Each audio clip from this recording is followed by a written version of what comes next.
بلف العالم من دماغي، من الغابة اسد ومن خلاني ومن وداني، والشبشوش من جوا فتيرة سفوح وشيتين، يا شيشنا ونيا وسخة والنيتين. اسمع وانا في الحالتين كاريزما كتبت عليا وقلنا اسمها وجت عليا كفاية، وجت عليا كفاية. مين وداني هناك مين خلاني هلاك، وشين وشي غباء ووشي ملاك، تعبان من هنا هسيبها لكوا اروح هناك. كلامي ما فرقش معاهم وافضل على الحق انا مش معاهم، وجت عليا كفاية. مش عايز اسمعك كلمتين بتوع كل يوم، ارجوكي بدل تمشي لي عني يوم قاعد معاهم في البيت وحاسس اني غريب. بعد اذنك ابعد عننا انت غريب، ومش لاقيني يا رب يا حبيبي خدني يا تقوي.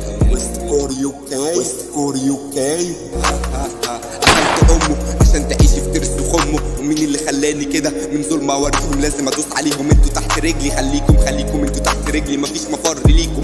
ليكوا الظلم ليكوا الكره، الحسنه تخص السيئه تعم، وانتوا ما شاء الله عليكم السيئه للكل. هم اللي وصلوني لكده لازم افتري عليهم، حتى لو انا مش كده هفضل على حق انا مش معاهم، وجت عليا كفايه. بس قلت لك اسكت خليتنا الا في نظرهم من غلبك، وهم كانوا فين واحنا بنتدمر. خليهم يعيشوا محدش هيعمر، بس ضمير ايه يا خبي، وهم كانوا فين ضميرهم وهم بيموتونا من جوه، وانت من غلبك معاهم عشت عيشه اخوه. لازم تفهم ان ملهاش لازمه واخرتها قوه. هو ده بالظبط اللي جوايا، اتنين بيتخانقوا على مين اللي يكسب الحكايه، وانا في النص متدمر عقلي عقبال ما يحسب مين اللي يكسب هيفجر. واهلي مستغربين انا ليه طول الوقت في توتر، بس اكيد انا مش مقصر.